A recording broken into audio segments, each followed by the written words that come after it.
Hello, it's Sunday the 6th of September 2020. I'm spending a couple of days in Saarbrücken in Germany, and I'm just going to spend the morning having a look around the old part of the town.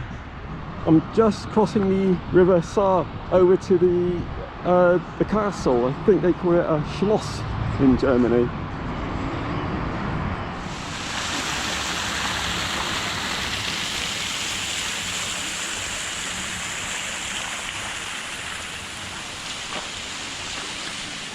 This is the view from the castle.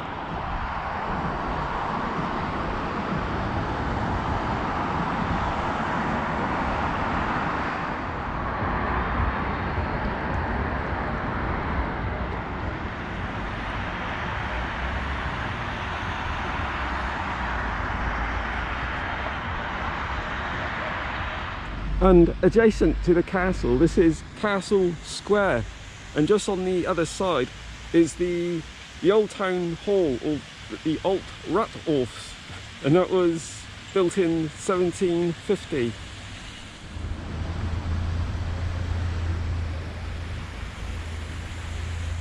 And just down from Castle Square, this is the Castle Church. It dates back from the 15th century, but it was heavily destroyed in World War II. And it was reconstructed in the 1950s.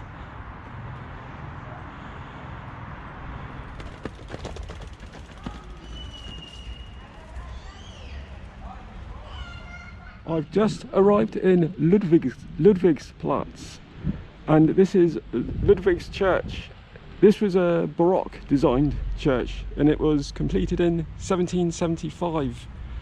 The Ludwigsplatz, the square I'm in now, this is quite often used for markets and other events, so it's quite a focal point of the town. This is the old bridge. It dates back to 1546, and it connects old Saarbrücken to St. Johann. So I'm guessing that old Saarbrücken is the part on the other side of the river where I've just been, and St. Johann would have been a town on this side of the river. The bridge leads up to St. Johanna Market Square, so I'm just going to go and walk up to there now.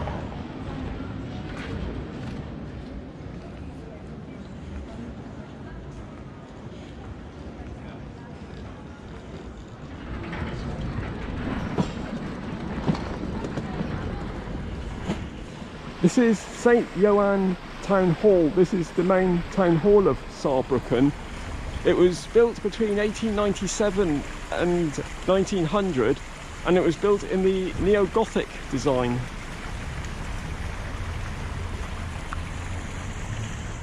The building is dominated by a 54-metre high tower on which there are statues representing bygone times.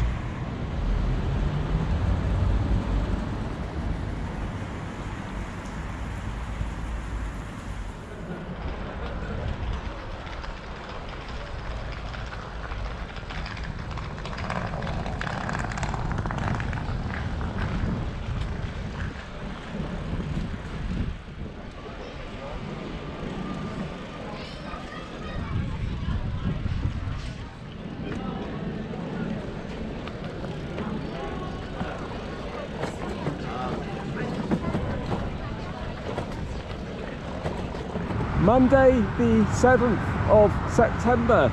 Today I'm continuing along the Saar River and the Eurovelo 5. I'm cycling to a small town called Beckingen.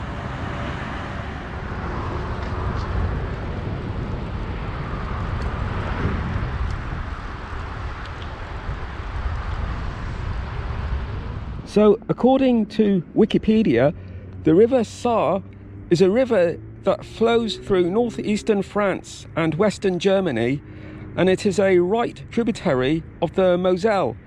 It rises in the Vosges Mountains on the border of Alsace and Lorraine and flows northwards into the Moselle.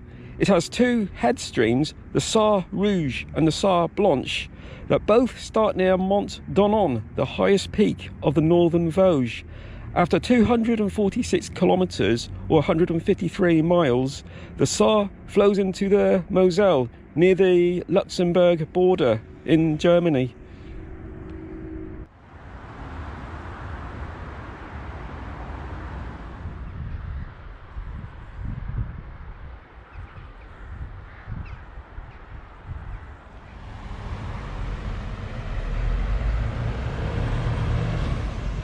I've just arrived in Beckingen, where I'll be spending the night at an Airbnb apartment again. There's nothing really to see here, it's just a small village. It's just a very useful stopover point, but it's got a supermarket, so I'll be spending the night here. And then tomorrow I'll be heading westwards. I'm heading back to France, to a small town called Thionville. So this will be my last night in Germany, unfortunately. And then after Thionville I'll be heading towards Luxembourg. So tonight I'm going to look for my Airbnb apartment. Tuesday the 8th of September. Not a very exciting day today. I'm just cycling westwards back into France. I'm staying at a small town called Thionville, and then the next day I'll be heading northwards to Luxembourg City.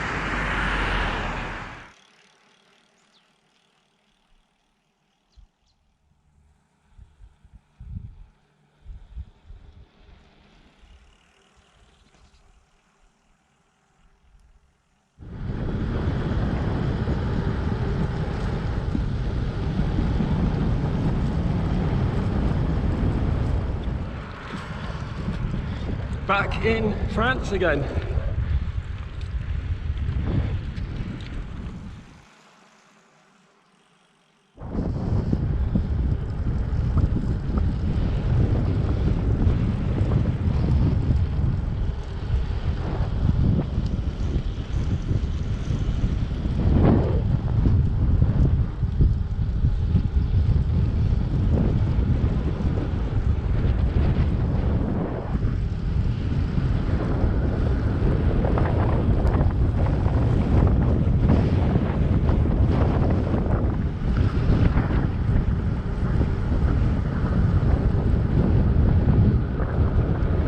Just arrived at the Chemin de la Moselle cycle path, and this follows the River Moselle all the way into the centre of Thionville.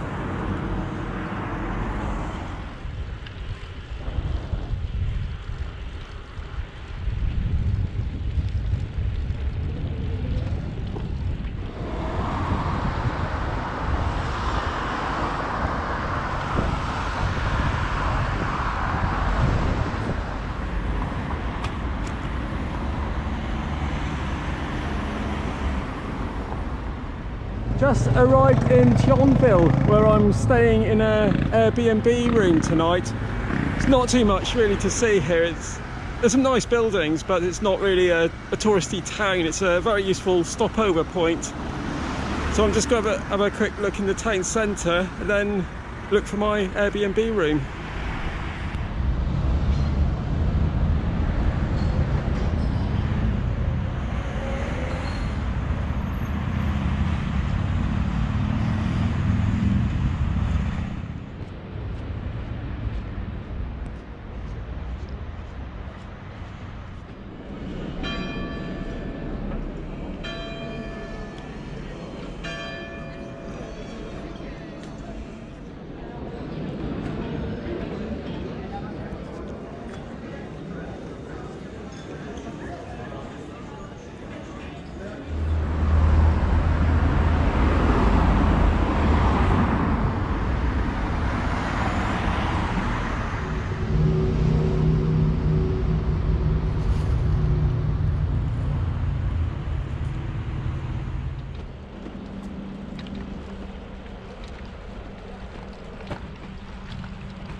Wednesday the 9th of September. Today I'm cycling to Luxembourg City. It's just a 25-mile ride, so quite an easy one, but Not a very interesting one. I'm just cycling through farmland today.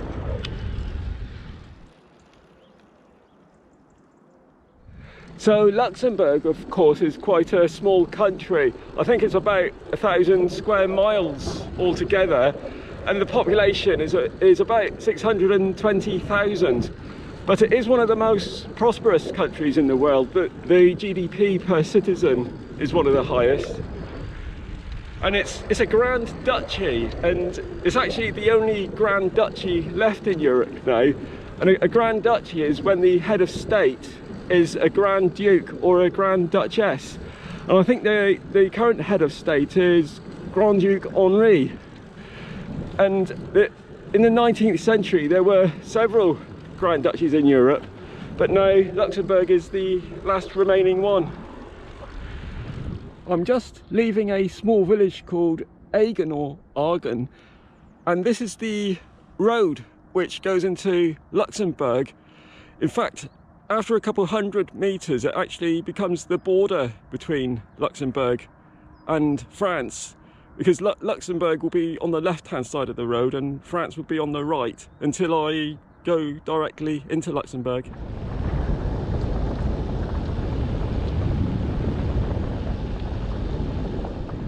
So not the most noticeable international border in the world, but this is where I now leave France and head into Luxembourg.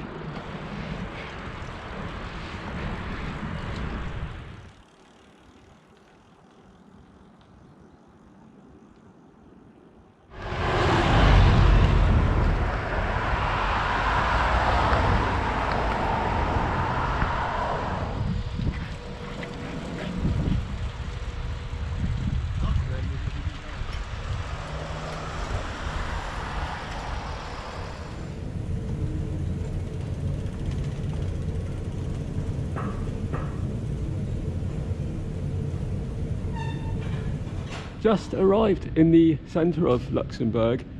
That motto up there, that means we want to stay as we are, or we want to remain as we are. It's the Luxembourg motto. I've got 2 nights here, so I'm just going to look for my Airbnb apartment now and then have a look around the town tomorrow. Thursday the 10th of September. I'm going to spend the morning wandering around the old town of Luxembourg City.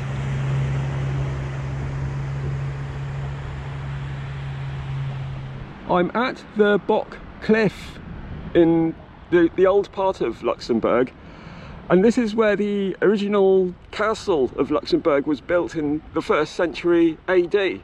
And over the following centuries they improved the defences by building a series of tunnels in the cliff, and they're known as the Bock casemates, and there's 21 kilometres of these defensive tunnels built in their cliffs. And in World War II it was used as a air raid shelter for the people who lived in Luxembourg. I'd love to go in and have a look. It's usually open to the public, but unfortunately because of the pandemic it's closed this year.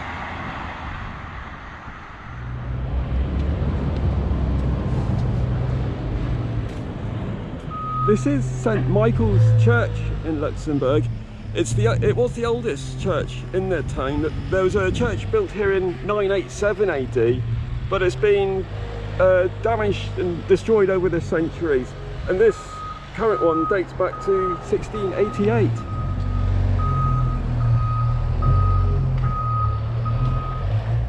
This is the Corniche of Luxembourg. This is the best place for tourists to come, first of all, when you come into Luxembourg. This has got the best views. It's been described as the most beautiful balcony view in Europe.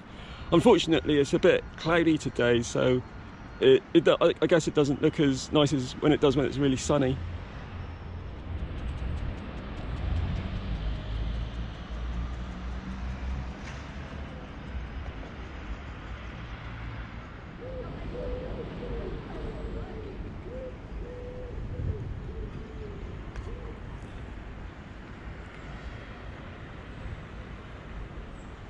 And close by to the Corniche is this gatehouse called the Triple Gate.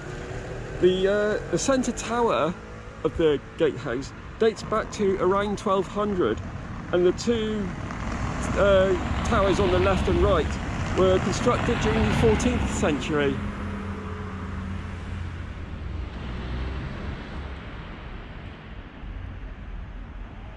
This is the Grand Ducal Palace of Luxembourg, and this is where the head of state resides.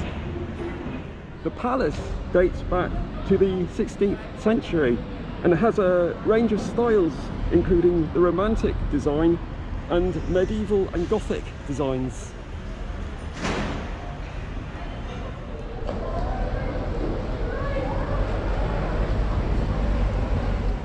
This is Place Guillaume, which is the main square, the main focal point of the old town.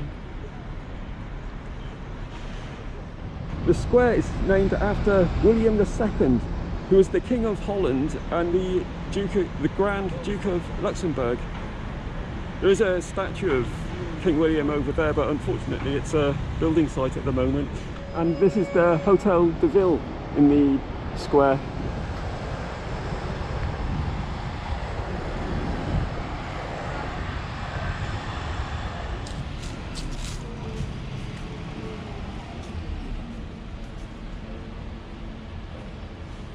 This is the Notre Dame Cathedral, and this was built in the 17th century by Jesuit priests.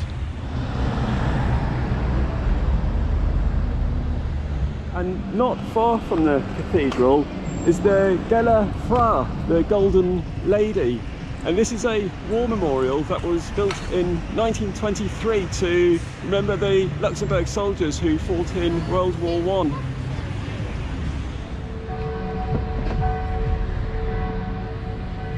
And some really great views from here as well.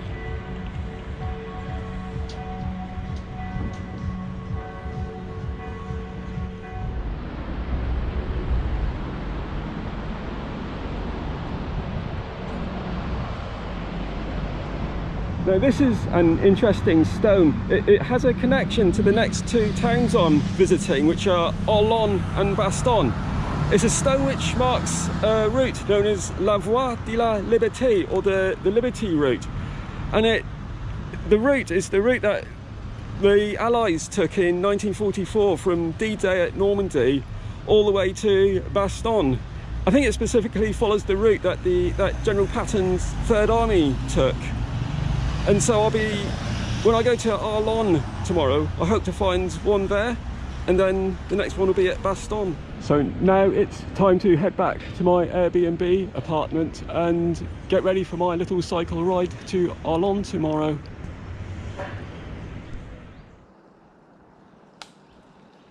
Friday the 11th of September. Today I'm cycling to Belgium and the town of Arlon.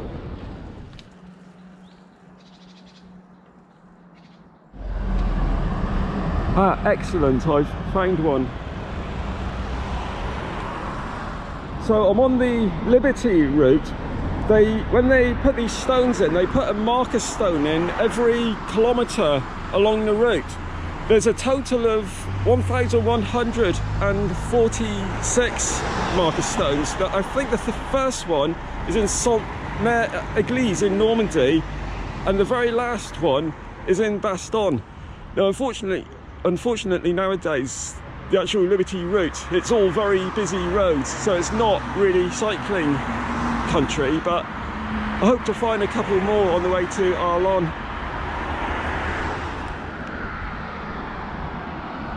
I'm back on the Eurovelo 5 cycle route now. It goes all the way up to Baston, but I won't be following it all the way because I have to come off the route to get accommodation in Arlon. But the last part when I cycle into Baston, I'll be following the route in.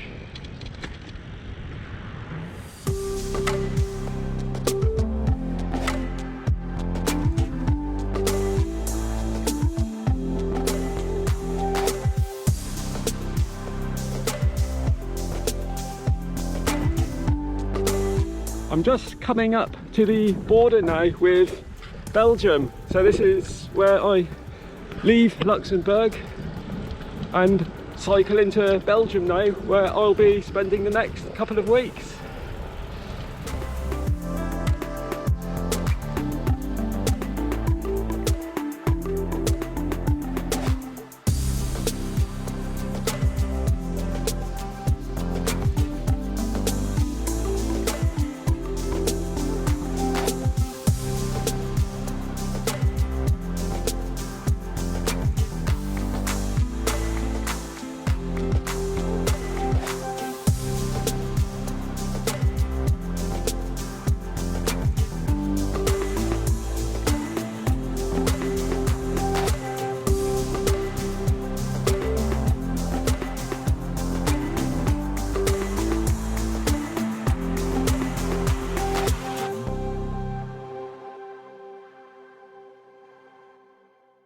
I've just arrived in Place Leopold in the centre of Arlon.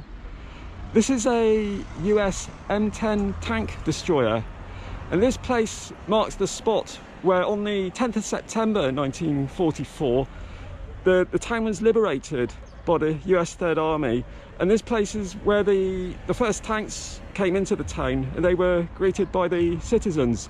But I don't think this is one of the original tanks that came into Arlon, but this tank certainly saw service during World War II. So I'm just going to have a look around the rest of the town centre now.